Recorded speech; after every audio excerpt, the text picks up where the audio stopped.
Welcome to the Real Advisor Podcast, TRAP, TRAP. Please follow us and join in the conversation on Twitter @Advisor Podcast, where you can suggest ideas and themes you'd like the TRAP team to discuss. Also remember to like and subscribe to our YouTube channel and leave a 6 out of 5-star review on iTunes. Doing all this really helps us, which means we can do more to help you. Now let's head over to the studio for the latest pile of TRAP. Yes, indeed, dear TRAPists. Welcome back to what many people are calling episode 28 of the Real Advisor Podcast, TRAP TRAP. My name, as ever, is Lick Ninken, and joining me, as ever, are the three other horsemen of the apocalypse. Andy Hart, Carl the Voice Widger, and Alan the Storyteller Smith. Now, gentlemen, we have a show packed full of absolutely nothing, so let's start unpacking it straight away with yet more high-energy review reads by my close personal friend, the Right Honourable Mr. Andrew Hart. Did you not do the chime for the close personal friend? Anyway, moving on.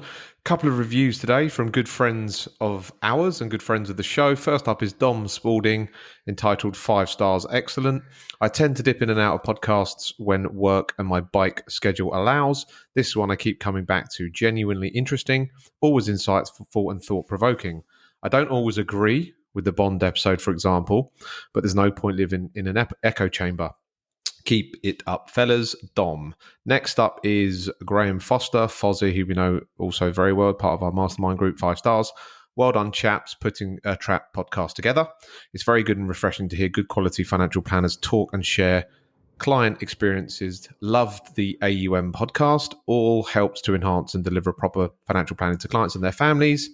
Separate, great to hear some contentious views around exams and individual planning items, but always good to challenge the general noise that we have to deal with. Keep up the good work, fellas. P.S. I think Nick, Andy and Alan Ireland have the best chance to win the World Cup. Foz, back to you, boss.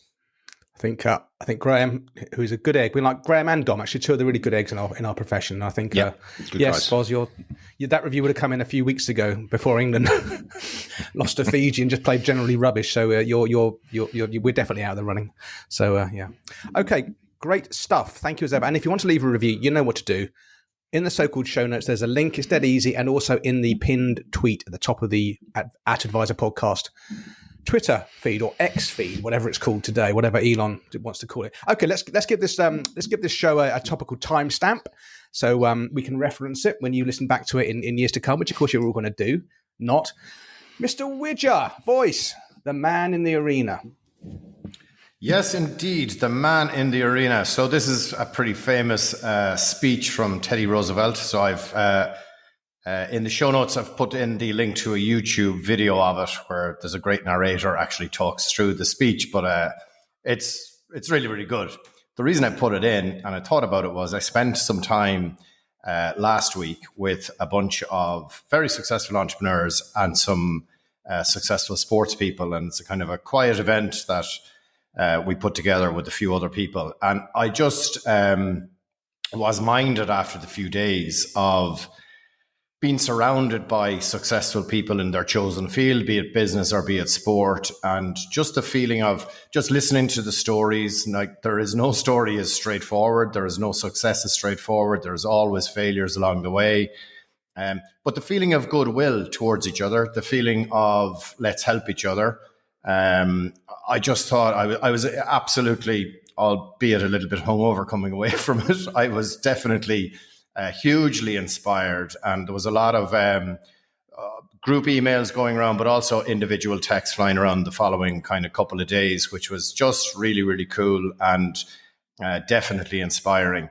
And that was in sharp contrast to some comments I have, or feedback I have directly got myself recently, but kind of more pointedly towards Metis. I kind of let the personal ones slide. I don't really mind them, but I take the Metis ones personally. It's a bit mad, I know. But I just thought I'd mention it. You know, be careful who you surround yourself with, who you're inspired by, who you listen to, who you're mentored by. I've got a really good group of people, I think, around me, and they're the people who inspire me. And look, we all have failures along the way. We all make mistakes along the way. That's okay. And that was the big thing that came out of it. So look, I just thought I'd mention it and thought it'd be worth talking about.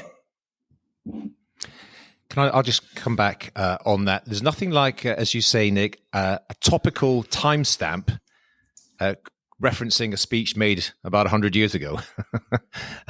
But nevertheless, that speech, of course, is timeless. Myself and my good learned friend here, Mr. Andrew Hart, know all about this. We had a bit of an exchange on this. I think it was last year, maybe the year before, when he was getting slaughtered online by someone or other. Some comments were being made about an article, I think, that you'd written, Andy, and I pointed something out to you. There is obviously that is a, as you say, a well-established speech, and if anyone listening to this or watching this hasn't come across it, do seek it out. There's one in particular, a modern version. A lady by the name of Brené Brown. Brown, yeah. She talks about this. So obviously, if you know her, she's a well-established author, journalist, academic, writer. And she was getting some flack for some comments that she had made. And she just absolutely nails it. We should put a link to her talk, I think it's a TED talk, in her speech, because she just says, look, if you are up there in the cheap seats at the edge, you're not in the arena, covered in dirt and mud and shit and just fighting your way through, I ain't listening to you. I don't give a shit what you say from voicing your opinion from the cheap seats. That's a brilliant articulation how Brené Brown says it. What do you think? Yeah, and actually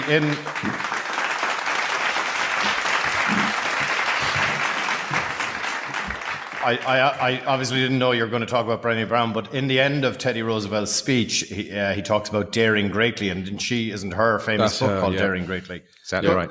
Could I just read this piece of the speech out, if you don't mind? Because I just thought this put the goosebumps going, right? So the credit belongs to the man who is actually in the arena, whose face is marred by dust and sweat and blood, who strives valiantly, who errs, who comes short again and again. Like, that's just part of it. But I just thought, yeah, look, as a business owner, it's not all plain sailing. It can be difficult, and it's just keep going, keep going, keep going. Yeah, final thing on this speech, it is amazing. I had it actually printed out in my office. It was on the office back door. I did do a podcast on it where I read the speech out myself, and also then the final section was Brené Brown doing her thing about daring greatly. So yeah, if you want to check that out, it's on the Maven Money. I think it's called Man in the Arena. It's amazing. It is amazing, Carl. Thanks for bringing it up.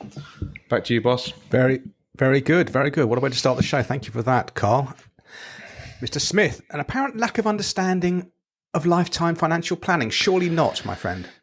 Well, it would seem so, and I think it's almost as if we plan or rehearse this show, which of course is laughable, really, because following neatly on from your opening remarks there, Carl, about the man in the arena really being around people who are actually doing the work and failing, but trying again, versus those who are not doing the work, but they are highly critical of those doing the work.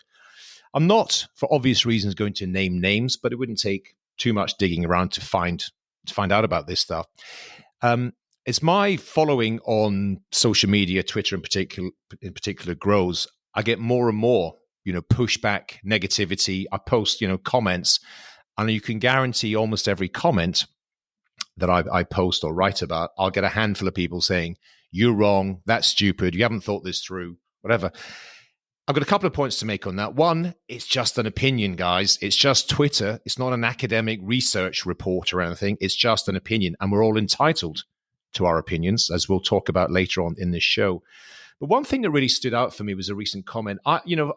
Some of the stuff I say is boring. It's repetitive. It's the same old story, and a lot of the messages the four of us often repeat and talk about on this show and in other places. And it's the concept of that investing is a multi-decade strategy. You're generally investing. We sort of default to saying 30 years.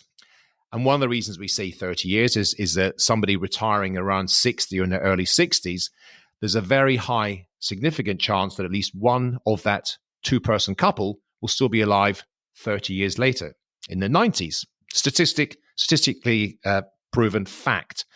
And in fact, beyond that, if you are quite elderly, you're probably thinking about the next generation. You're thinking about your children, your grandchildren, maybe a foundation or a charity you want to support. So you should always be thinking long term. So I posted something saying, 30-year time horizons or something. And I get attacked for that, saying, no one's investing for 30 years, Alan. No, most other people need access to their income before 30 years. Most people who are in retirement need to spend their money during the retirement. And I'm thinking, no shit, Sherlock. That is what proper financial planning is. You're identifying the liquidity needs. You're identifying who needs to spend what and when over a meaningful time period. You're building in comfort factors. You're building in buffer savings amounts for unexpected emergencies and so on. That is what this whole damn thing is all about. This is the essence of real financial planning. And to get a message back from somebody who, I think the point is, they just didn't understand the very essence of what it is that we do. And so I'm always on a hiding to nothing. If I say something and I'm speaking to somebody, an audience who misunderstands the fundamentals, and I'm not being personal about it. I mean, I've done, this is my profession. This is what I do for a living. Of course I understand it. But people who are standing on the outside, people who are not in the arena, who are throwing stones at me and you guys and others, telling me things which are just fundamentally wrong, I'm sorry, but I'm going to call them out. As I say, I'm not mentioning names. It's not appropriate. But if you're not actually practicing this stuff, if you're not actually doing the stuff day to day, then I would encourage you to learn more about the actual profession and the day job that we all show up every day and do our best to deliver. Chairman. Very, very good. And that is a nice segue from Carl's point. Absolutely. And I'll just maybe close on this unless anyone else wants to add anything. I don't think we sometimes understand how ignorant some people are of what we do. We kind of, because we're immersed in this world and we do it all the time, right? And we're totally focused on delivering great financial planning and good client outcomes. And we kind of assume everyone else is, even people who don't do what we do, but comment on what we do. But the ignorance is surprisingly deep. Mr. Hart, your digit was raised, I believe. Yeah, if we take just a typical client example, let's say a client couple who was 65, retired 15 years ago in 2008, and they had X hundreds of thousands of pounds for their retirement years. They're halfway into that journey now. They haven't spent all of their money. They would have obviously taken a little bit out. Life would have happened, things would have changed. And they would have been halfway on that journey. They wouldn't have spent that money out, down to zero. Hopefully the idea is it would be more than when they started, obviously purchasing power being the key thing. And obviously if you just extrapolate that out for hundreds and thousands of couples that are retiring all the time, then obviously that's how it works. We obviously know that short-term cash flow needs are baked in. If you need X in 6 months, you need Y in 3 years, then that again can be factored into it. So I don't understand why you can't see real life client journeys and sort of attach that to his or her comments. Back to you, Nick. Yep, well said, Andy. Okay, another story from Mr. Smith. Who says crime doesn't pay, Alan? This is a CityWire article. By the way, there are links to everything we talked about today. There will be links to it in the so-called show notes. It's just this is a topical timestamp. I saw this. I do browse the trade press once a week and see the headlines that come up, and I saw this, and your heart sinks, doesn't it, when you see one of these stories? This was a company which was effectively a defined benefit pension transfer factory. Effectively, they pushed through 1,000, over 1,000 DB pension transfers for a combined. Ouch! Yeah, it was painful. The combined assets value was 392 million, so the thick end of 400 million of assets in the course of, I think it was 2 years, a very short time period. When you break down, and there was two advisors in this company. They were doing about 5 a week or something of these things. There was almost none which they said, no, this is not appropriate to do a transfer. So they were absolutely shoving these things through at a hell of a pace. And of course, it ends up getting some complaints, getting some, getting the ombudsman involved, getting the FSCS, of course. The company gets closed down. But so on 400 million of value and transfer values, I mean, even if they took 1%, and I'm assuming they took a lot more than 1%, that's 4 million. If they took 3%, which is probably more likely, that's about 12 million pounds of fee/commission over a very short period of time across two advisors. So they get rumbled. FCA comes in, tells them, just pulls them apart. Everything they've been doing has been wrong. And they get fined about 600 grand each. And there's an ongoing debate about the affordability. They might not be able to afford the fines, so they're negotiating with the regulator about paying a lower fine. These guys have made millions. They have made millions from this. There is no doubt about it. You employ some sort of kind of auditor to track through the money, where it's come in, where it's done. There's no way that they haven't earned, 400 million over a short period of time of DB pension transfers. And that was that, that's the sort of the headline of the question mark. Who says crime doesn't pay? Go out there, just, get your basic level qualifications, do a ton of this type of work, get closed down in the end, by which time you bank the money, you probably got it invested in offshore or whatever else, accept the fine, move on. It's a pretty sad tale, really, and reflects badly on our entire sector. That's appalling. I've just looked up the name of the firm. I don't recognise them or the two directors' name, but that's you're right. You're right on the maths. But I don't know how they work out the fines, because maybe the fines are based. It's no point finding someone like 10 million quid if they haven't got it, I suppose. But they would have made an absolute fortune from that, whether it was 1%, and especially and ongoing. The ongoing, which we'll come on to, by the way, for the meat and potatoes. Again, that's quite a topical story from you there, Mr. Smith. Shall I move on to the next topical tidbit? I've got something hovering over there. Okay, Mr. Smith, again, you just want to tell the dear Trappists, our beloved audience, there are some important dates coming up, including some very good conferences, and including perhaps the best conference, Octo. Yes, indeed. We're now in what would traditionally be kind of conference season, aren't we? After the summer holidays, we kind of get warmed up, and there's generally a lot of conferences going on through September, October, even November. The day this podcast comes out, I will be attending and actually doing a little speaking part at the world famous Progressive Planners Conference run by our friends Lee Robertson and his colleagues at Octo. So if you're listening to this on your way traveling in to that conference on the 14th of September, do reach out, come and say hi to me if you're a beloved Trappist. Love to have a chat and catch up with you. A few days later, myself and my learned colleague, Mr. Hart, will be traveling to the Southern Hemisphere to go to Cape Town for Humans Under Management South Africa. That's 19th, I believe, Andrew, right? Yep. Tuesday the 19th. Where I'm speaking at that event as well, as we both are, obviously. Good audience, good attendance. Are you the international keynote for that one? Is that what you told me to say? Do I say that now? Yeah, you made me. You made me come on last, which is going to ruin my entire day. It's like doing a best man speech or something. At the right time. Thank you. Wait around all day. It does. It does ruin your entire day. Can I change my profile on LinkedIn to say international keynote speaker? No, yeah, that's definitely. what I should be doing. Definitely. Thank you.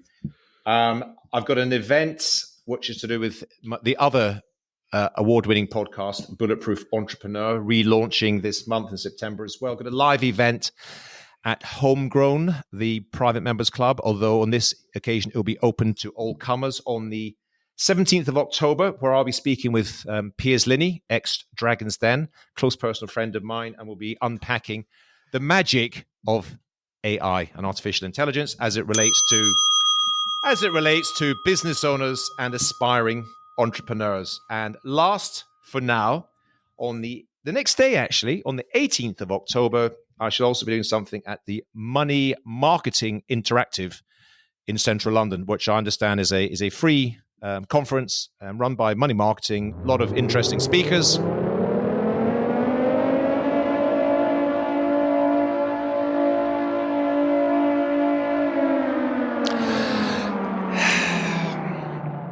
I'm sure it'll be a great day.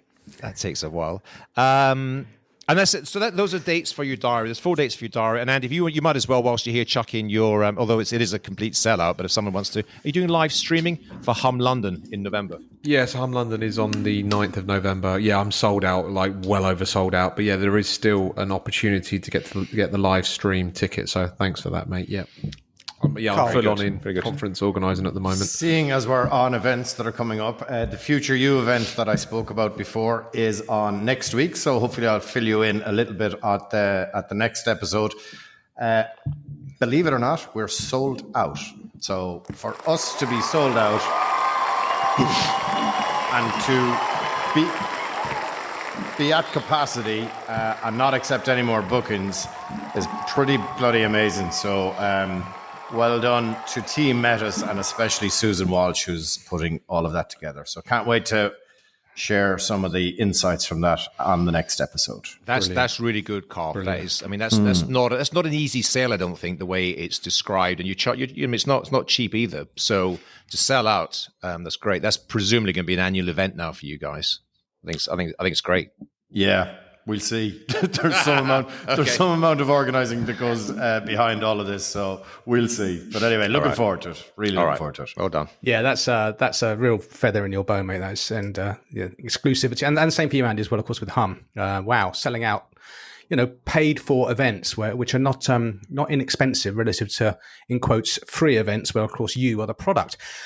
Okie dokie. So talking about the man in the arena and just showing up and doing your work, I was asked by Nucleus Rap to write a piece for them on Trap and our pretty much first 12 months of Trap and how we got to where we are. Are we happy with what we've done? What do you think what's the secret sauce that's enabled us to be, I think, a success? I'm not being big-headed about it. I think to have nearly 60,000 downloads of a podcast that comes out every other week and is very, very niche and gets such lovely feedback from our beloved Trappists, I think it is a success. I think we all think that. So I wrote a piece via Faith Liversidge for Nucleus Rap. There's a link to it in the so-called show notes, and that was nice to be asked, and hopefully that'll get a few more people listening to the show.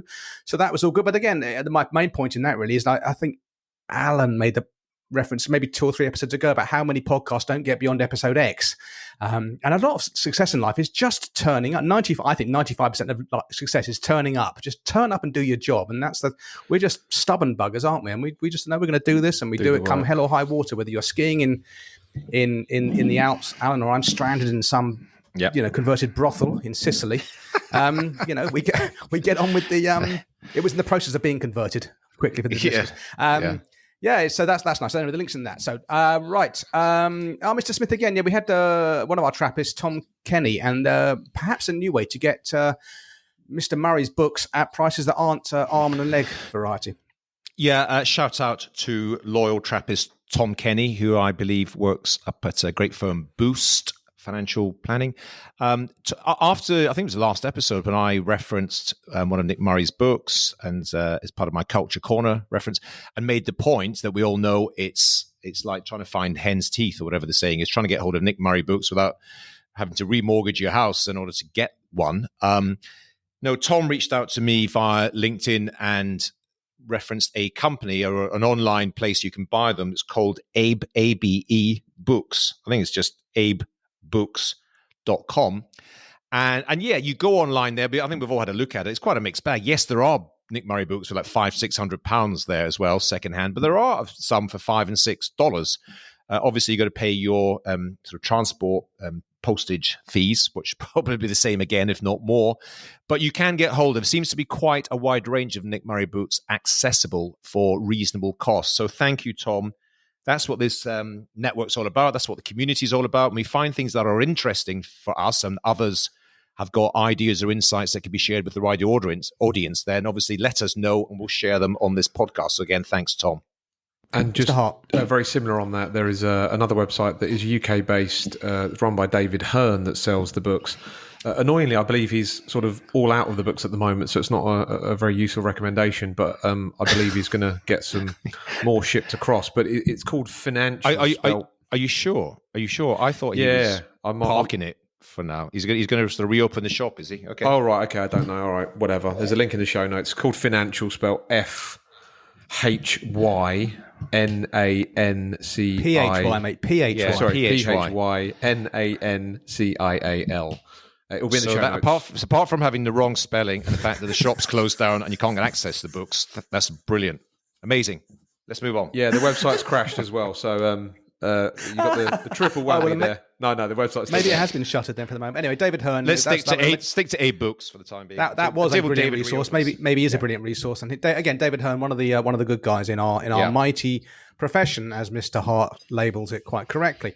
Okay, I think we've given Topical Tidbits a damn good thrashing. Let's move on to the meat and potatoes. And this could go a variety of ways. We could all, by the end, be sworn enemies of each other. I don't think we're going to be sworn enemies of each other. But the great feed, if there's anything, active versus passive, maybe. St. James's Place, bad. Everyone else, good. And then the feed debate. I think those are the three things that get people's juices flowing. So we're going to talk about the great fee debate. Obviously, we've come a long way as a profession since RDR. Some of us were fee-based before RDR, but it's not just about being fee-based. It's how you charge your fees and how you communicate your fees. And we're going to lead off with Mr. Smith, who for once has an opinion or two. I do indeed. And you're absolutely right. You want to talk about, it's about time we put this on the agenda as the meat and potatoes to talk about fee structures and fee debates. And before I sort of expand on this, let me just say we've all got our opinions and I've got our views. I don't for a second suppose to tell other financial planners or any other business owners how to run their business, how to charge within their own organizations. You do whatever works for you. It has become known that we've taken a different route, and I can tell you, I'll share the background to it, and it's working for us. I'm here to share some of my journey, some of our experiences, but not to say that my way is better than everyone else's way. It's here for an open discussion, an open debate. So let me take you back in time. Some years ago, 7 years ago.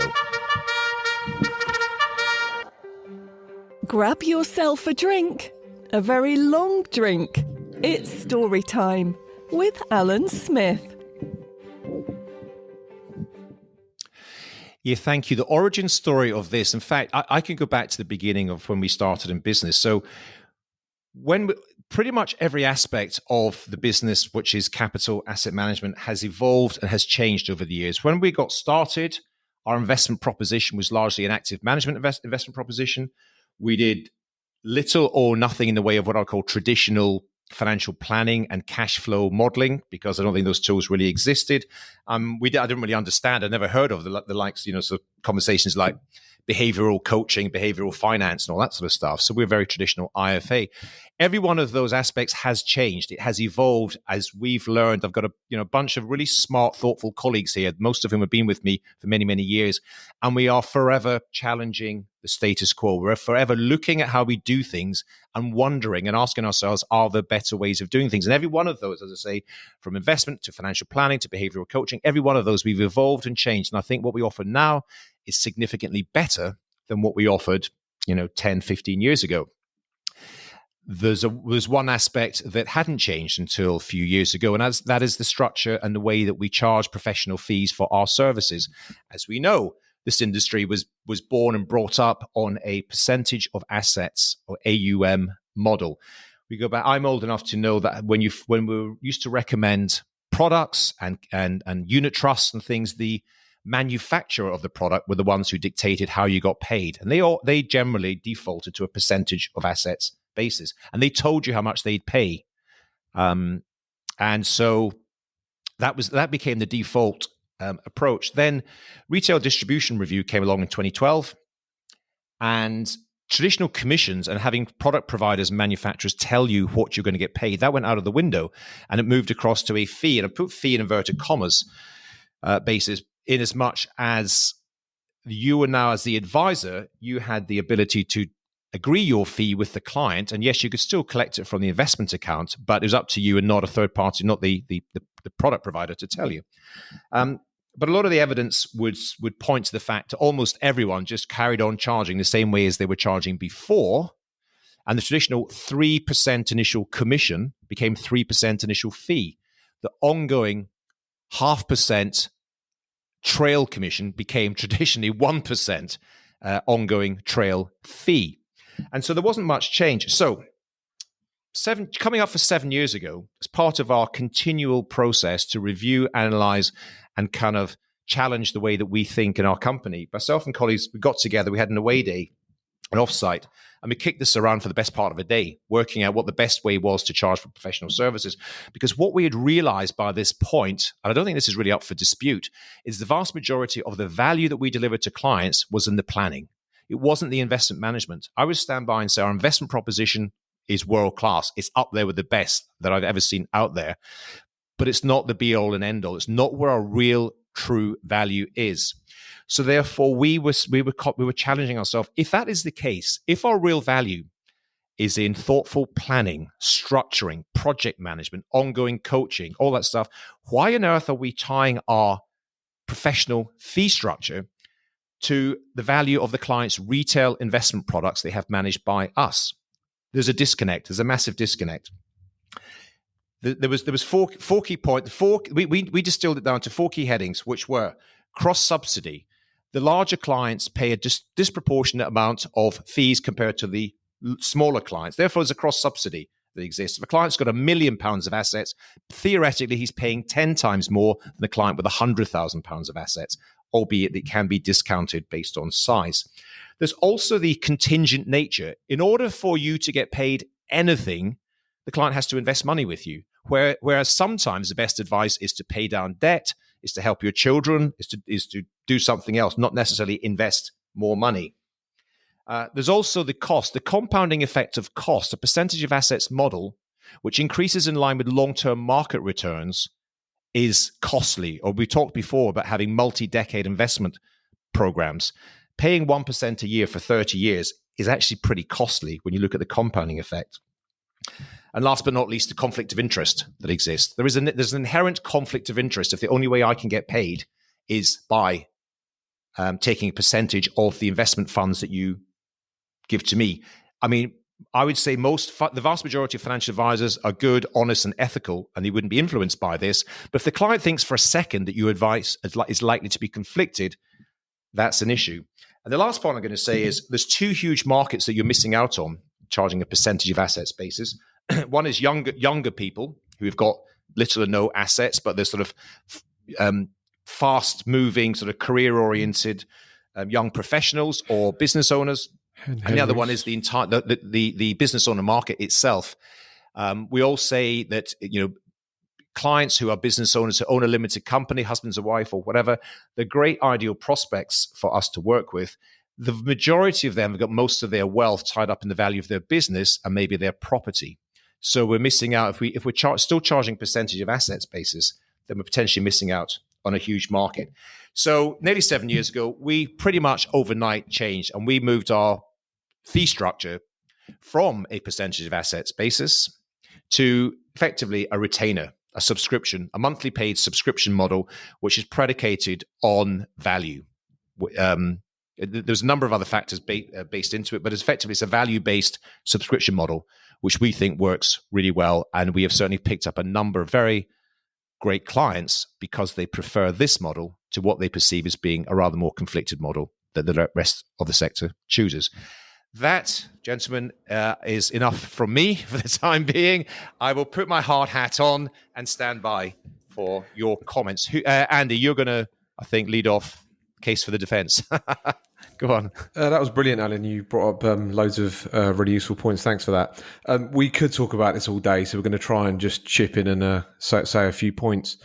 The bulk of financial advisors still charge on an AUM basis. I'm not saying that's right or wrong, but we can come back to that in a minute. I do know a lot of advisors that have been diehard and very vocal about subscription charging and then have backtracked over the years.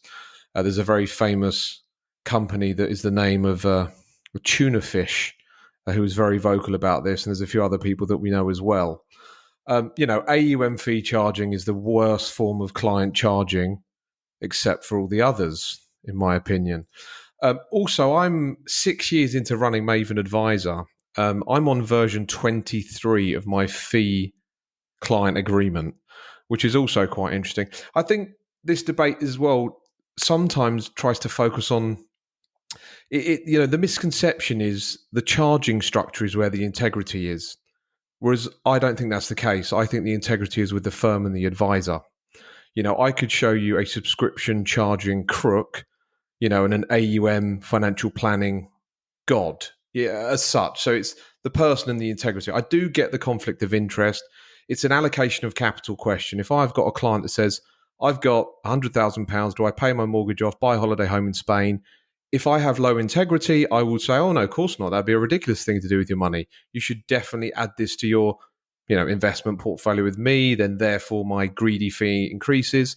Whereas, as you say, it's the integrity of the person, not the fee charging structure. There's a couple of pros for the AUM model. It's seamless. It's quite easy to understand. It's all taken, you are sort of in this together. The more wealth I look after you and the more wealth I grow in a controlled way, my fee will be commensurate for that. And obviously, if there's the declines in the market that are outside of our control, again, I'll take a hit on the fee. There's lots and lots and lots of things to discuss about this. Also, a lot of these subscription fees, they are, in my opinion, they are disguised AUM. So, for example, if let's say I have a client where I say, I'm going to charge you 25 grand, you've got a few quid, you're worth 10 million pounds, I'm looking after 3 million. If I equate that to an AUM fee amount, that works out to be 0.83%. So yeah, there's a couple of points. The final thing I'm going to talk about is you as financial advisors, you need to be really aware of the difference between your advice versus DIY. So over the years, I've decided to call this the no help version. So never call it DIY. Say you've got an option, you've got two options. You used to call it DIY, don't call it DIY. Say you've got two options now. You've got the no help option over there where you get no help, do it all yourself. Or you can come with me and I'm called the help option. So it's not fee paying advice option versus DIY. It's the no help versus the help. The help option is obviously both charging structures, subscription fees and AUM. But yeah, just a point to sort of shoehorn in there. Who's next? Over to you, Carl. I would encourage everybody to watch this one on YouTube because we got a big lecture about muting our mics before today's episode. So you can't hear us giggling in the background because as Andy was talking, Alan was shaking his head vigorously going, no, that's not the case. So you're gonna miss out on the body language and sorry that you missed out on the giggling. Yeah, look, I the first thing I would say is I am extremely interested and remain extremely interested in Alan's fee structure. And Alan will tell you, I have sat with Alan for literally hours on end trying to explore this, right? So where I suppose I'm coming from, the Irish model is still way back where you guys have come from. So there's still high upfront commissions, high initial commissions, big 3%, 4%, 5% initial fees and all that kind of stuff.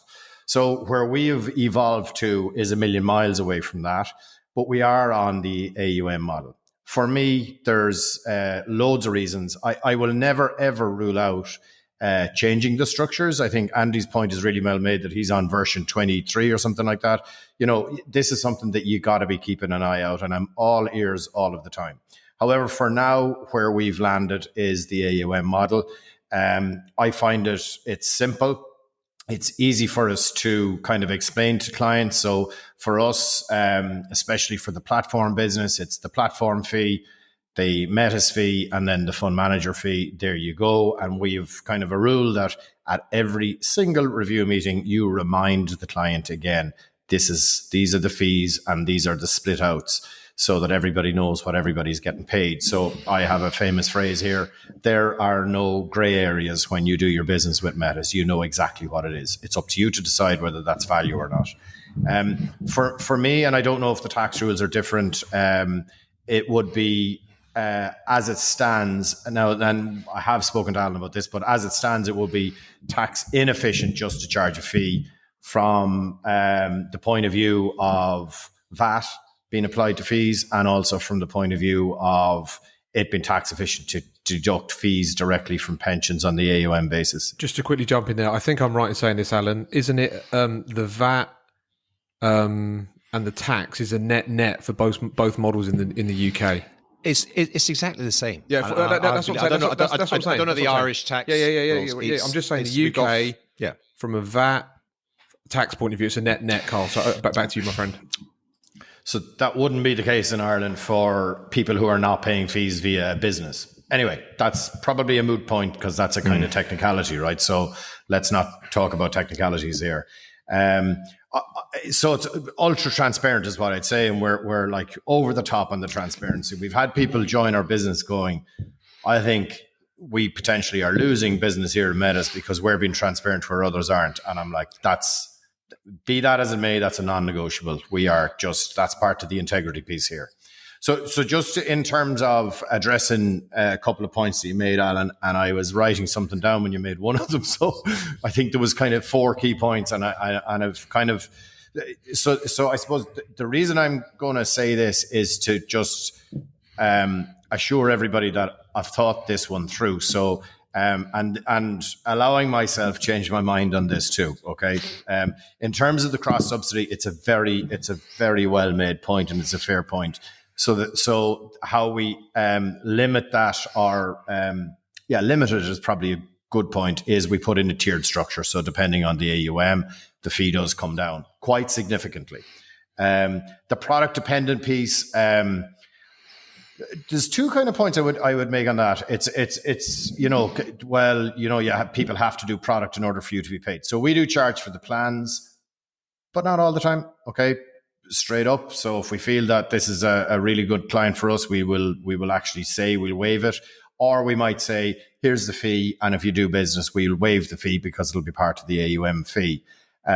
So like we do have lots of instances. No, that's not true. We have instances whereby we have just charged for a plan and done no business.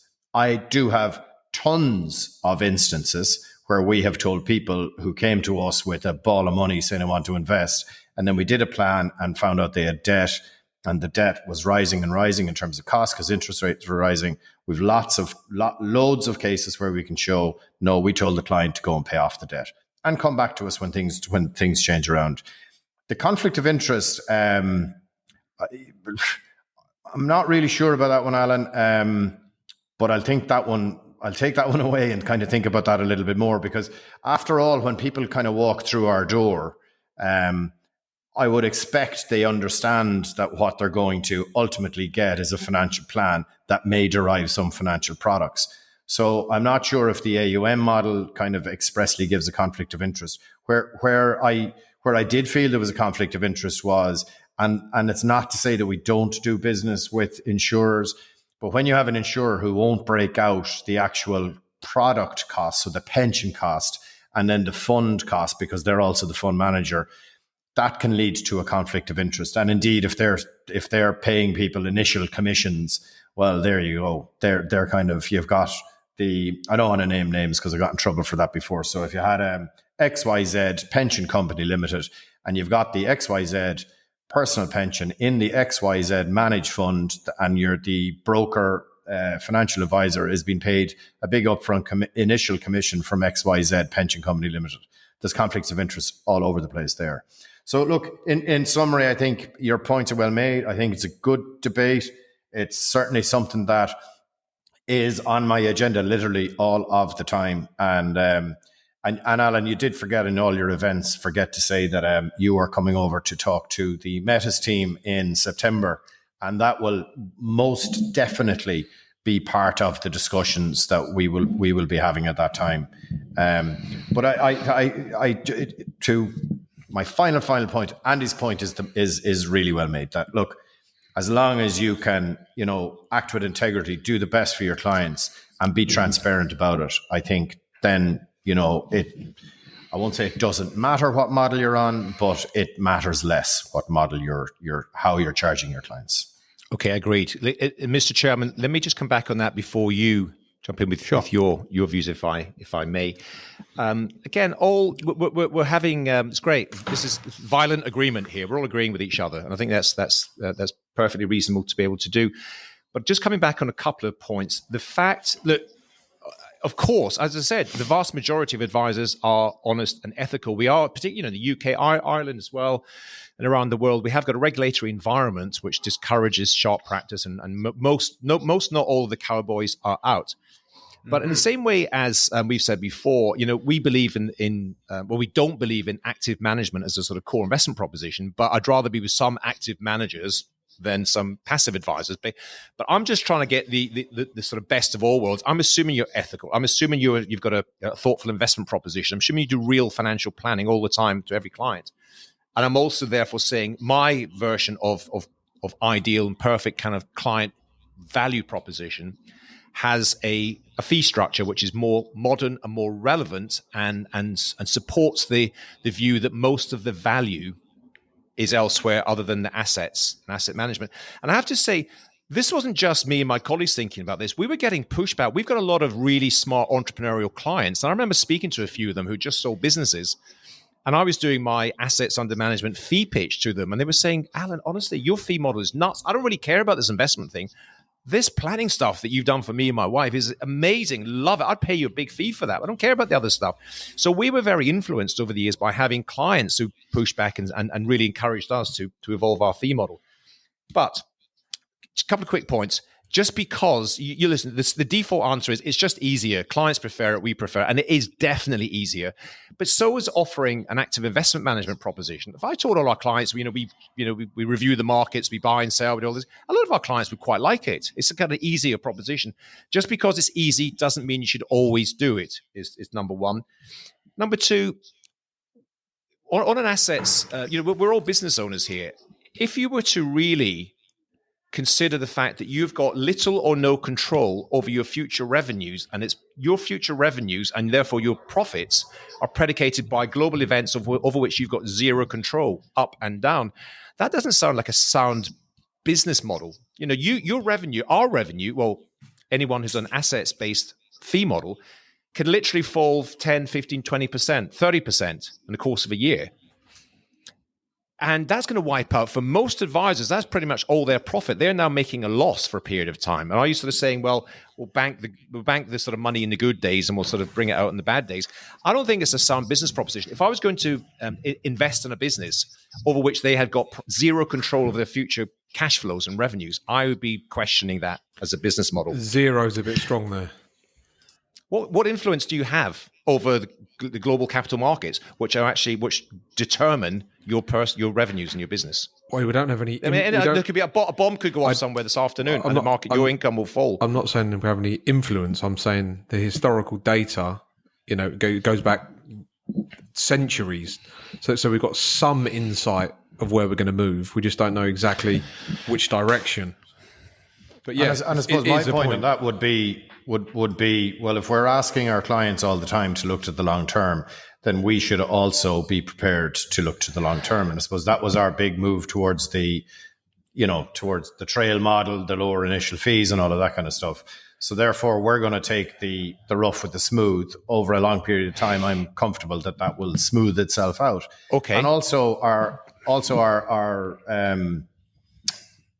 our ambitions are aligned. So I'm feeling the pain with the clients, and when things are going well, then everybody is happy. And just the final point of that, if we have clients who kind of invest on one of our lower tiers and move through, more than we will, and we have done, and we will continue to reduce their fees as we go. So there are benefits. It seems odd to me that the value that you deliver to clients. And the work and the time probably during periods of market stress and tension where capital market values fall will increase, and yet your revenues will fall. Now, I don't know. I know nothing about your kind of your business and your P&L and your sort of forecasts and stuff. But there's plenty of businesses that if they had, which has happened many times in the past, sustained periods, I'm talking 5, 7, 8 years of low or zero market returns or negative periods of negative return. You're going to have to, and this has happened before. I'm aware of various companies that start making redundancies.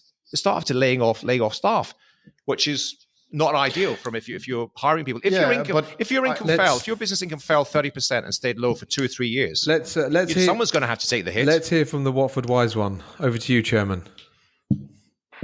Well, Carl, just if you have something pertinent to say, my friend, you normally do. Yeah, I think saying that we're going to have 5 to 7 years of zero return, right? Would that hurt Metas Ireland? 100%. However, if Metas Ireland was 100% fee-based and we had 5 to 7 years of zero return, that would also hurt us because we'd have difficulty, number one, collecting fees, and number two, I'm not sure the business would come in as it had done. So I don't think it's to say that one model is, going to be totally sheltered from that kind of environment. I think that model, every model would struggle if that happened. We spoke in the last episode about having a few difficult conversations with clients because we've had no growth for 18 months. But we'll man up and we'll talk about it. And final point is, do we have loads more work to do when?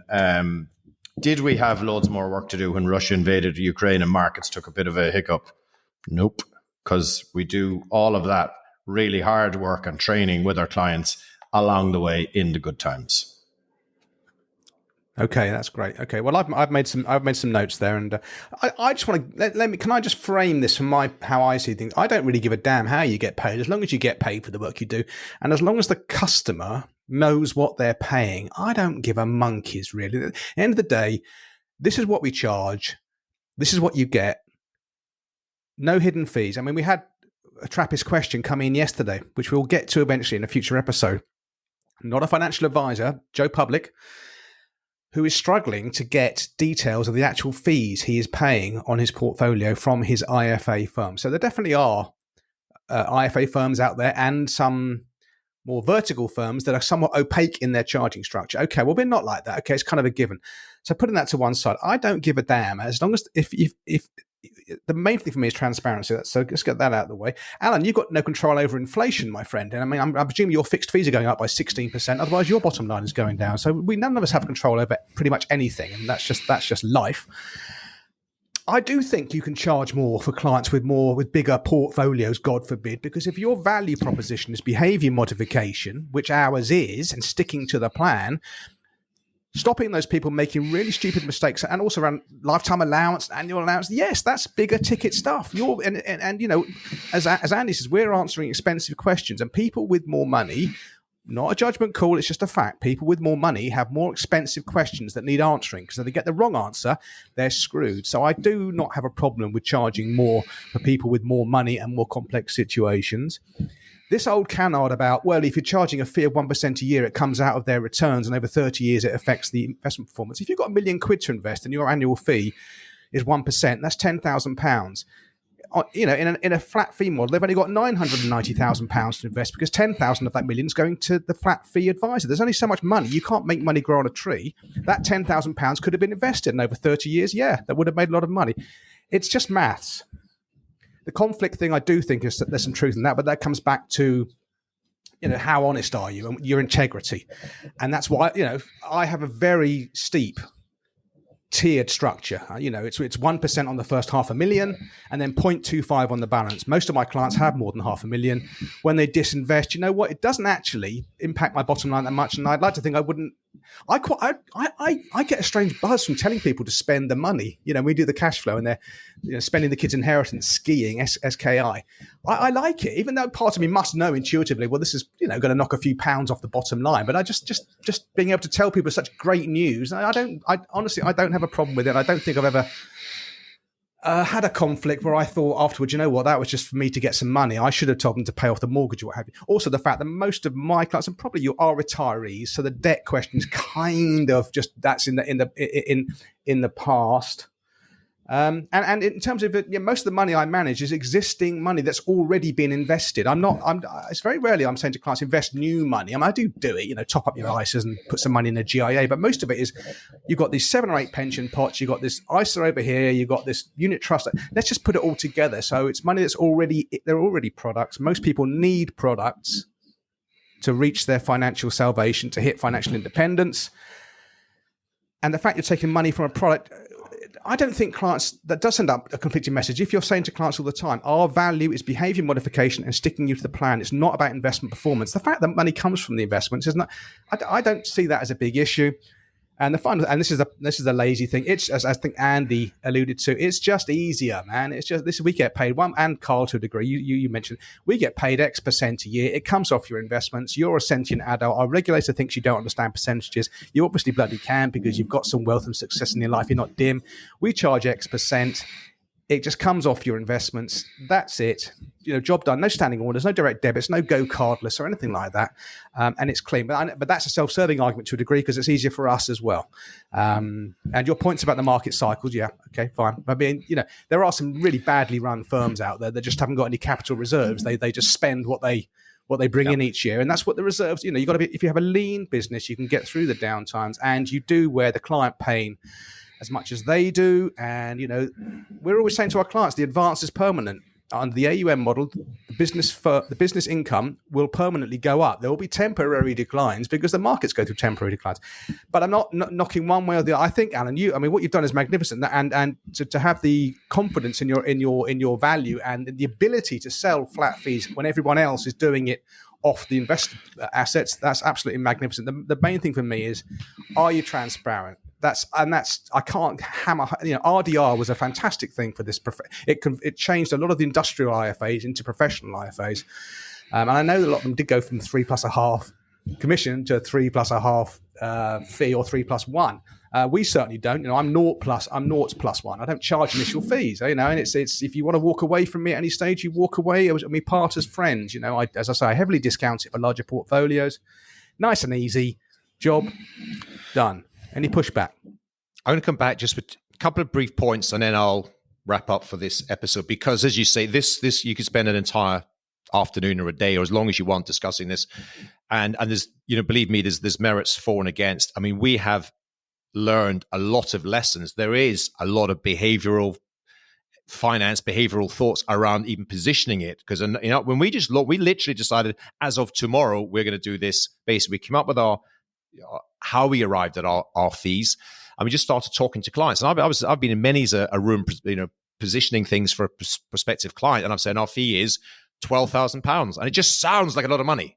Versus, if it was a 1% or 0.5%, it would actually be more money. Actual, fee would be more, but it sounds to the prospective client like nothing. There's no doubt about it. I agree with you, Nick. People aren't stupid, but did that £12,000 equate to 0.95% of AUM?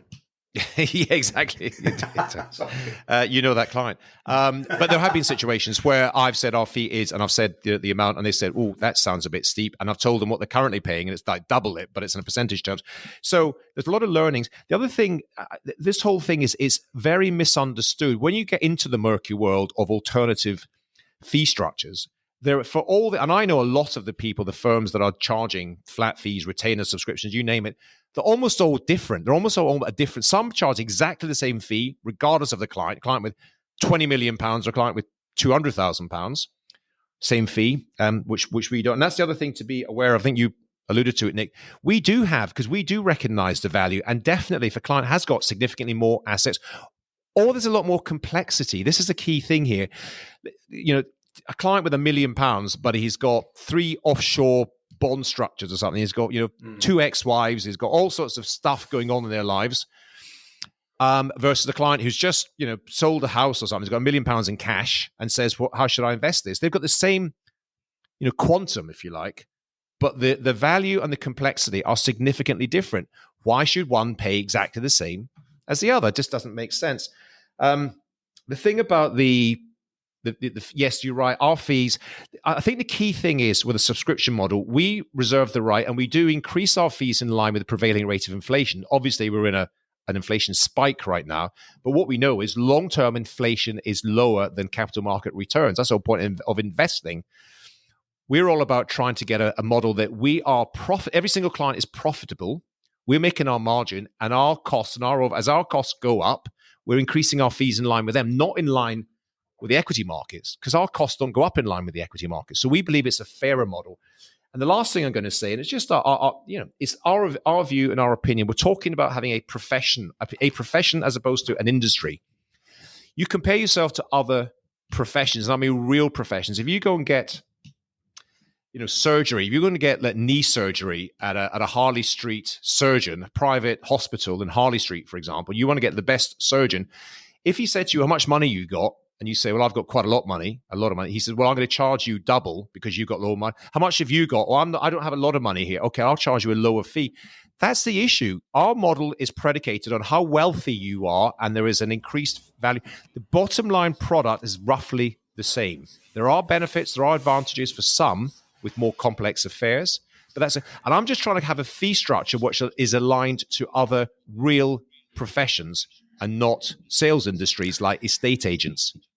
Okay, 2 points. I'm done. Two points there. I mean, if you're seeing a Harley Street surgeon, they know you've got money in the first place. So that analogy falls flat a little bit from my point of view. I don't want to be compared to solicitors, thank you. I don't want to be compared to accountants, thank you. We do something different. The fact they can't charge the way we can charge is neither here nor there. So I think we've gone beyond this thing of comparing ourselves to other professions and feeling sort of looking up to these people on pedestals, because I think we're at least, in terms of the value we add, the equal. And I'm sure we've all got, with the legal profession, this, but we've all had conveyancing nightmares, right? And it's like, we are so far ahead in terms of service to some people in other in quotes professions. I'm looking at the camera, so I'm not looking at the screen. Andy, thank you, my friend. Yeah, a couple of points to finish on. Hats off to you, Alan. I mean, you have done something very difficult that you didn't have to do. It would have been maybe a bit easier for you to continue on the AUM model. So well done for that. Definitely, yeah. I think a lot of people do confuse when they hear fixed fees. They always think low. So I'm sure you've got contacted by so many people going, "Oh, Martin Lewis said that I've got to find a fixed fee person. What is it, 40 quid a month?" And you're like, "No, it's like we've had exactly that. We've had a few interesting conversations. Oh, I love your fee model, and you tell them how much it is. They go, "What? I thought you were cheap." We're value. And also, a lot of the other firms that we know that are successful in this space, they also charge high agreed fees or subscription fees. Fixed fees are obviously, again, a bit of a misnomer. I mean, I do like the Nick Murray quote. This doesn't mean anything's good or bad, but Nick Murray says, "I charge 1% a year to help you avoid the mistakes which cost multiples of 1% a year," which is basically what Nick was alluding to, Nick Lincoln. The final point I'm going to talk about fees is the hybrid model. I think the hybrid model's got legs. An agreed fee with a client and still a percentage AUM on the investments, because it is administrative to manage it. I believe the more wealth does equal more challenges and issues to deal with for the clients. I think the hybrid's got legs. An agreed subscription fee per month that's sort of fair across everybody, because that's the sort of core offering. And then the more wealth, like, for example, 200 quid a month plus 0.3 on the investments or whatever it is, that might be the closest thing to perfect, which obviously doesn't exist. Over to you, Carl. Thanks. A question for you, Alan, right? So we've spent a good few minutes talking about, well, probably the cons and then the pros of maybe the AUM model, and a lot of times talking about the pros of the fee model. But you're 7 years in now. It can't all be plain sailing. So what would you say are the drawbacks of the model that you currently have, and what would you like to what are the things that you'd like to smooth out over the, obviously it remains top of your agenda because it's one of your USPs as you see it. So how do you smooth out the problems that you have at the moment, and how does it look in 3-5 years time? Yeah, I mean, that is a really good question, Carl. Andy's already said this. There have been moments, full disclosure, when me and my colleagues have sat around and say, "Why the hell did we do this?" Because it does make life a bit more difficult. Now, sometimes it makes life really good and smooth and easy. And we've absolutely had clients come and knock on our door specifically, and they would not have signed up and become clients if we were AUM percentage. They've told us that. So those are the good days. And the challenging ones are when you're trying to articulate. So we have learned, I mentioned it a minute ago, because we just decided, it's very sort of typical of me and my colleagues here at Capital, we decide on something, we just say, let's just go all in. Let's just, as of tomorrow, let's do this. And we hadn't really thought it through. We hadn't really thought through our comms, our narrative, our pitch, our language. We just said the fee is, and we had with various fee tiers, fee models, and it was, by any standards, pretty punchy. It's with fees of, £14,000, £25,000 a year. So you're mentioning that, and it just sounds like a lot of money. So we that's the challenge, is articulating that, explaining it in language that the prospective client gets and understands. There are challenges around, because we can't automate the inflation uplift. So we've got to have that conversation with clients. And of course, inflation has been pretty benign since we started this. It's been, close to zero. So it wasn't that big a deal. But now we're having to have conversations and, get it back on the table. And I think it's a very, it's probably similar in Ireland, but it's a very British thing. No one likes talking about money. So we've got to bring up at our, annual planning meetings, oh, by the way, can we, talk about the fee structure? We're going to have to adjust and increase the fee structure. That's maybe a conversation you'd rather not have. And if you had an AUM model, it's just automated, isn't it? You're just sort of picking it up. And just to be clear on that as well, we, apart from a few select clients, we still charge in the same way as everyone else does, in as much as we take it from the cash account on the platform. So very few of our clients are actually paying standing orders. Although some are. Oh, that was my question. Yeah, that was my question. Right. How do you, just a prosaic, how do you collect your monthly fees? Okay, fine. Yeah, it's in the same way as you do, but we tell Transact or whoever else that we use, this is our fee. But it's a bit more labor intensive, put it that way. Ours is to do that, and we've got to review it. when we did our initial, we did do some planning before we launched it. We looked at all our clients and we built these sort of 3 fee structures, effectively based on simple, standard, and complex clients, and we applied that as a kind of as a model across all our clients, just sort of a based on our own opinion. We came to the conclusion that our fee revenue would increase quite significantly. And that told us that a lot of our clients were effectively underpaying. And it was more the complex clients did have a fair bit of money, but they were, we all know there are some clients that are, and they're potentially, well, they are great clients, but my God, you're doing a lot of work for them and they are getting really good value for money versus a client you can barely drag in for an annual meeting because they're very happy. They're getting on with their life but they're paying similar sort of fees. So we did do some analysis, but then you've got to go back and have those, sometimes can be challenging conversations with those clients, those complex clients, and say, you are actually underpaying relative to the value that we are delivering. So those are some of the things. Definitely the articulation of the value proposition and how we've arrived at it has had its moments of challenge, Carl. And I think we've had to learn in real time. We've had to build better scripts, sort of pitch decks, explanations as to how we've arrived. Because sometimes people say, well, how have you arrived at that? Because it's not a percent. If it's not a percentage, what is it then? And we've got our own sort of story behind that in the same way as, we can in certain, we can absolutely, we've got a grandly titled algorithm internally. We've just got a pricing model. We know, we've been doing this a long time. We know how we've arrived at a fee, and particularly for the larger fees, we do speak to, a number of colleagues will look at that and say, what fee would you charge? So look, we're not a mass market business. You'd be struggling to do this at scale, with thousands of clients, because we're actually pricing every single client that comes to us, and it is based on a number of variables. And so that in itself is a challenge. It's not just if you are to hire. I know, Carl, you're out and hiring a lot of people right now. If we're going to get 3 or 4 or 5 or 10 advisors come in here, I think it'd be a challenge for us to articulate to them and train them as to how we've arrived at it. We do have a pricing structure. There's a degree of flexibility for the advisors to be able to to work around that depending on the client's circumstances. But those are some of the things. I have to say, as you said earlier on, Andy, I've known a lot of firms that have gone down this route, and I've known quite a few that have backtracked. They said it's just too difficult. It's too difficult, or they've changed, or they've gone the hybrid route. So far, as far as I'm aware, we're definitely not the only one.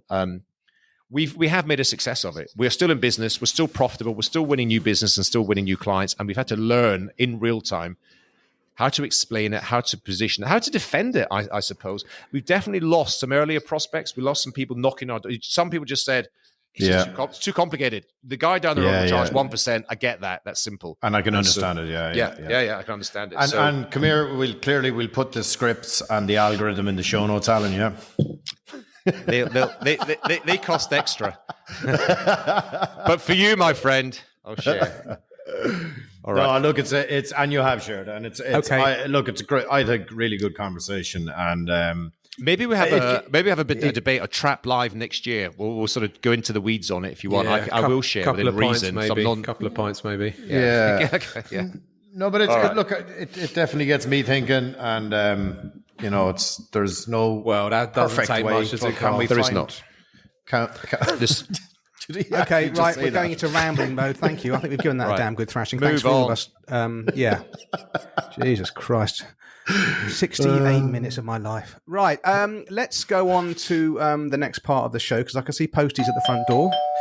The bulging sack. And these are the questions posed by our beloved Trappists. You know the routine, trap babies. There's a link in the pinned tweet. You put your questions there and in the so-called show notes, and eventually we'll get to your question. We're still about 15, 20 questions to get through. As I said earlier, we had a gem of a question put to us yesterday, which we're looking forward to answering in the future show. But the first question is from, let's have a look at this. This envelope is particularly well sealed. This is from Jez Heel. Jeremy. Hello, my question relates... Oh, by the way, this question, if you think we've just answered this, then, guys, we'll just move on from it. But hello, my question relates to costs of advice and or the cost of financial services. There is a drive in all industries to reduce costs to the consumer, a good thing. But if the advisor is generating value to the client, then costs should reflect the value added. The constant drive to reduce costs undervalues the work being done. Let the bigger firms drive down costs and deliver generic advice, whilst the smaller firms focus on niche areas but charge according to the value they deliver. Adam Davidson's book, The Passion Economy, highlights this really well. This is also linked to Pareto's 80-20 rule. What are your thoughts on this? Andy, you were twitching in lower right on my screen. I'm not going to answer the question, but just a bit of backstory about Jeremy. He's spent his career in the military. So he's an ex-army major, I believe, and now he's making his transition into our mighty profession. I think for the last 5 or 6 years, I think they retire quite early in the army. I can't quote his age, but I think he's sort of late 30s, maybe early 40s. He spent the last 5 or 6 years consuming personal finance and wanting to get more and more into this space. So yeah, I'm just going to say, welcome, Jeremy, into this mighty profession. I know you're going to be a sort of great success in it. I know you've just recently taken a new job, so I haven't really answered this question, but I'm just sort of putting a bit of a backstory to it. There'll be other people listening to this that might want to get involved in personal finance. It is a fantastic career, profession, calling. It is hard work. The apprenticeship stays quite long, but if you get through that, you're in a fantastic place. Any of the others wish to answer that? I'll attempt to. I think the last, however long it was, 20 minutes, 30 minutes that we discussed will help answer a fair amount of Jez's question, somewhat. This thing about all industries, there's a drive in all industries to reduce costs to the consumer. I mean, that's just a natural evolution of commoditization. There's certain things, driven by the likes of Amazon and others. A lot of and capitalism and innovation and technology and all that. Yeah. But here's where things differ, and this is where the beauty of financial planning can be different. You're right. So there are mass market commoditized products. In any commoditized market, it's all about cost. If you want to buy a bottle of water or whatever it is, or something that's some household good, cleaning detergent or something, within reason, it's really about the cost. Whereas what we do is different, and you can differentiate yourself. The beauty of the four of us, and I think a lot of the listeners, is that we are very intentionally running either solo practices or boutique businesses. So we have the ability to differentiate ourselves from the mass market. If you want mass market, low cost, go to a Nutmeg or whoever they're called, or a various other organizations where you just buy a fund. Vanguard would be an example. Vanguard are an outstanding business, but it's a commoditized service. As we know, they struggle to deliver personalized advice. They closed down their advice business in the UK. So it's different. So the individual boutique business, which can differentiate themselves from a commoditized mass market business, has the opportunity to control their fees and costs far better. There's also, I've heard Rory Sutherland talk about a type of goods or product. Have you heard of it? Veblen, Veblen. Have you heard of this? Veblen goods, which actually, the more expensive they are, the more attractive they are. So think Rolex watches, Porsches, Ferraris, numerous other goods. Some parts of financial planning done well are a bit like that. I mean, we know that to the audience, to sort of the general public, some kind of so-called high-end hedge fund type things were super expensive, but they are attractive because they're expensive. There are some large wealth management companies which seem to thrive despite the fact they're a bit more expensive. So I would say, in answer to, well, he just says, what are your thoughts on this? My thoughts are, protect your margin now. Protect your margin, protect your pricing power by differentiating your service and avoiding any commoditization. I rest my case. Okay, well said. Right, thank you. I think we should move on to the next question, and this is from this missive has come from Greece. This is from Philip Dragoumis, an IFA that we know, Phil the Greek. He's on LinkedIn. Jez Hill, by the way, didn't have a social link. So, Jez, if you are on Twitter, I can't put it in the show notes because you didn't drop it into the form. Phil Dragoumis asks, if you are a one-man band and you run in-house advised model portfolios, not MPS, should you consider forming an investment committee overseeing your allocations, fund choices, and due diligence procedures? If so, who would you get to be on the committee? Okay, well, I'll have a first stab at this, if that's okay. I mean, this is all about putting things in a line, right? Getting your ducks in a line, or whatever the phrase is. This is an active versus passive kind of question for me, because I think once you've made the move to say passive, I don't think you need, as a one-man band, you don't need an investment committee and you don't need model portfolios. So it's going to be Vanguard or Dimensional or a combination of the two. Don't really sweat it. Mainly in equities, if not 100% in equities. Job done. I don't think you need an investment committee unless you're insecure or you just feel you have to have it on your file if the FCA, want validation for why you've chosen those funds, and you can't communicate that to them without having something to lean on, which is it's a bit of a crutch. If you're active, Christ knows how you do it. You may want to outsource. So that's my thought. If you guys have got anything to add on that, but if you were to outsource, who would you use for that kind of thing? Timeline. In a word, Abraham and his team have just got a out of a box, ready-made thing with an investment committee, with collateral, with all this stuff. If you want to, of course, as you say, Nick, you don't have to do that at all. You can just do what you do. Use one fund. Imagine you having your investment committee, Nick. You talking to yourself. Should we about the one fund? That'd be a short meeting. No, there'd still be arguments involved. There would for sure, guaranteed.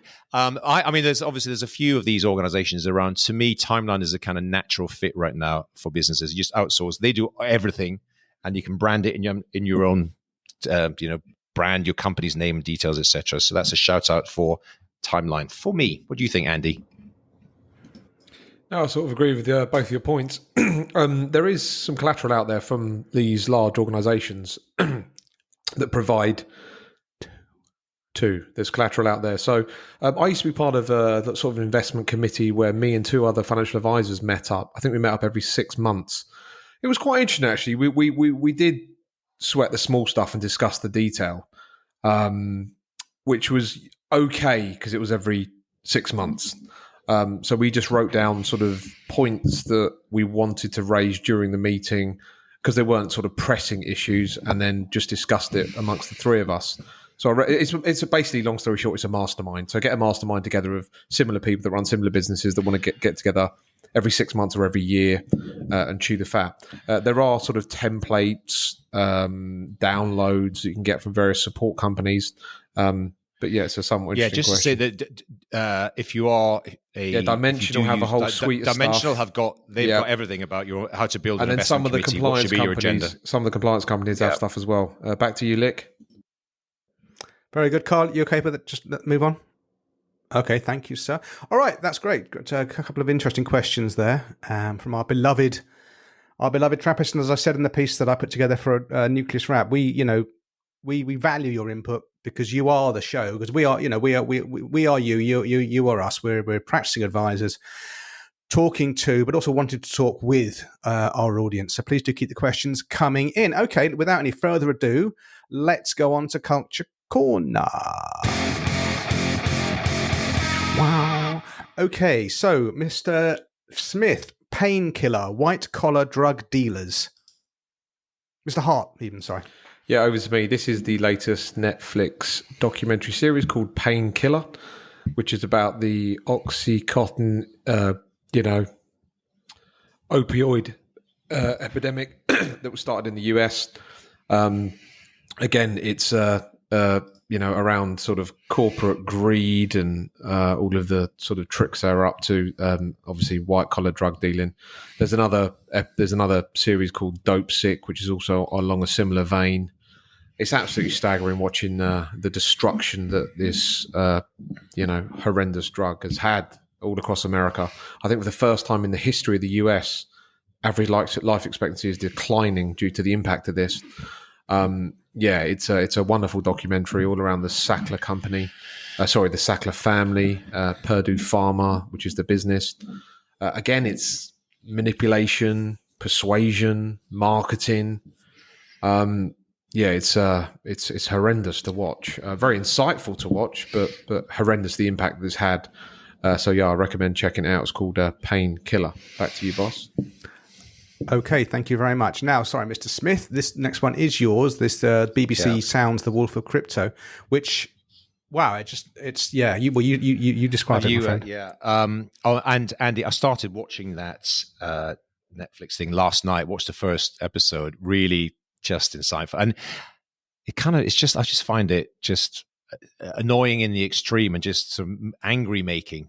How these organizations, these companies can do this stuff. Anyway, that's a whole other thing. It's even worse than the crack epidemic. The crack epidemic was obviously non-corporate. But knowing that, but executives, senior executives at these drug and pharma companies, they know exactly what they're doing, and they're just killing young people. So a whole other story. Anyway, yes, I came across this the other day as well. BBC Sounds they've got various podcasts and things, and they've come up with some quite good ones now and again. This one is called The Wolf of Crypto, and what you can imagine what that's going to be about. But what's particularly interesting about this is often we come across these things, and they're usually, in the US or the Bahamas, and Sam, what's his name, and all these sort of crazy things that go on in other parts of the world. This one's much closer to home in that the epicenter was in a place called Amersham, pretty much, was just up the road. My mother-in-law lives there. It's kind of half an hour outside of London. It's not a million miles away from where you two UK-based advisors live and operate from. So it's very close to home.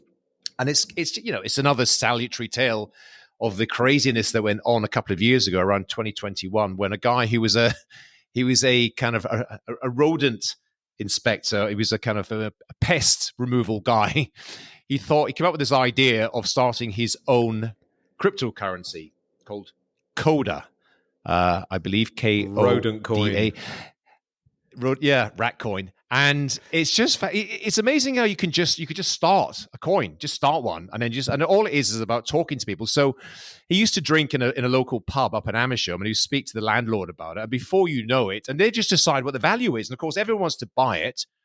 And it sounds crazy and it sounds funny. It was actually really, really sad. If you listen to the whole story, unfortunately, there was at least one person who's committed suicide over the losses. They've been completely wiped out because, of course, it's not a real thing. It's just a story. It's the classic Ponzi scheme. Everyone wants to buy it. You've got all the people who are sort of drinking in this local pub. They were actually taking this crypto token as payment for your beer and what have you. So I mean, I guess the landlord or the owner of the pub didn't do very well, although he speaks about it. But how everything get caught up. The guy who founded this sort of crypto note coin had an event here, just a very short distance from where I'm speaking to you right now in the city of London at Tower 42, which is the old NatWest Tower. He had this rented all these kind of Lamborghinis outside, hired literally porn stars and dwarfs is literally what it said for this event. How many flags do you want to be waving of a red variety? And yet people people were queuing up, and during this event they were just saying, if you don't buy now, the price is going to go up. So loads of people were literally putting their life savings into this thing.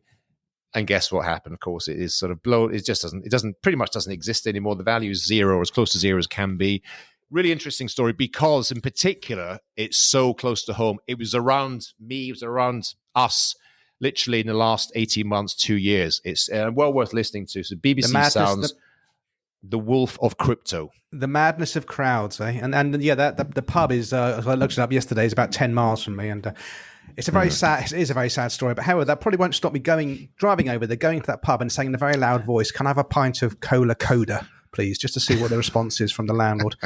He'll probably throw me out of a very thick window very fast.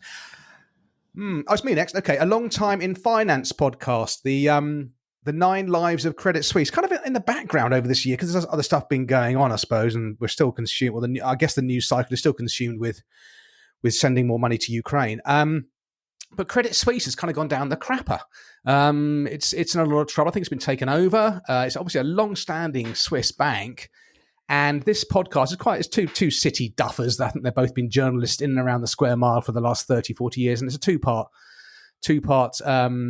breakdown of the 9 Lives of Credit Suisse. Credit Suisse has basically been quite a rogue brand for a long, long time. And they've just made mistake after mistake after mistake. And I think, we think Swiss banks are, they're the pinnacle, they just do it right. They've paid out over $11 billion in fines over the years. And most of those fines are coming in recent years, and it's now the denouement. So that's quite an interesting one, and it's quite nice. It's well done. It's not particularly heavy. You don't need to know about swaps or derivatives or anything like that. But again, a big brand, absolutely trashed. Link to that in the social show notes. I listened to that yesterday, Nick, when you posted it. I don't love those two guys the way they talk, I must say, because they were talking about these banks losing millions and billions and being fined, and they were just laughing their heads off. It's as you say, two old city duffers go, "Oh, they got fined another billion." I didn't know, that was just me. It just kind of wound me up a little bit how they were just kind of making light of it, because I've got real issues about this because I don't really understand how, and it's another one of these sort of strange behavioral things that the super high net worths use these organizations like Credit Suisse and other Swiss banks and others like them, and they entrust their families' life savings to them. And I did a thought experiment a while ago. You put the name of any of these organizations, tap it into Google, and then put the next word, fine, like Credit Suisse, UBS, whatever you name it, Coots, you name it, and the word fine. And you will see story after story after story for the most nefarious crimes, for money laundering, for tax evasion, for you know. And if you're a multi-millionaire client, you hand across your life savings to these organizations and entrust your future family security to them. I just don't get it. It's all the thing about big brand names. Andy, you're going to make a point. Yeah, it's that whole safety thing, isn't it? Where someone's got 100 million, 500 million, etc. Yeah, following on from Credit Suisse being bought, fire sale via the Swiss government to UBS. UBS have just announced the largest ever quarterly profit for a bank in history. I think it was about 60 billion, around that number. So yeah, staggering. Okay, thanks. All right, thanks, guys. And last, but by no means least, it's the voice. It's Mr. Widger and Ben Carlson. Yeah, I'll be brief to finish up. I'm sure loads of our listeners are already connected with or following Ben Carlson, a wealth of common sense on Twitter. I love his articles because they're all absolutely well researched and based in evidence. And the latest one that is in the show notes is the 60-40 portfolio is alive and well. So to contradict and I suppose make sure that we're not in echo chambers, it kind of gives evidence as to why you'd be well placed in a 60-40 fund going forward. I liked it. And as you guys know, as Andy is shaking his head vigorously there, as you guys know, I'm sticking to my guns. I think bonds in a portfolio is okay. I think it's a good place to be if you're looking to the long term. And it was nice for me to read that and get some affirmation that maybe I was right. So that's it from me.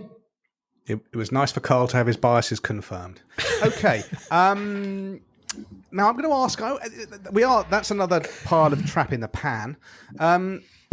Normally I ask for to review a 6 out of 5 star review as minimum 6 out of 5 stars, but apparently that's not enough anymore. I've also got to ask that you subscribe to our. I mean, what if you're listening to it now? Am I missing something obvious with it, Alan? I probably just am. Hit the subscribe button. Just if you're on Spotify or Apple Podcasts or anything, just hit the subscribe button, which means they will automatically arrive in your feed without you having to look it out, and you'll be the first to hear these wonderful new episodes. And it helps us in the rankings to find new listeners. So yeah, please do that. Yeah. It helps us to spread the word, make this a more sort of broader audience. So please do subscribe. And of course, give us a 6 out of 5 star review. Thank you. Okay. And also do likewise with our burgeoning YouTube channel. If you can like and subscribe to that would be fantastic. But until the next time, dear Trappists, it's adios and take care out there, folks. Thank you for your time. Bye. Bye-bye, everybody. See ya. Bow.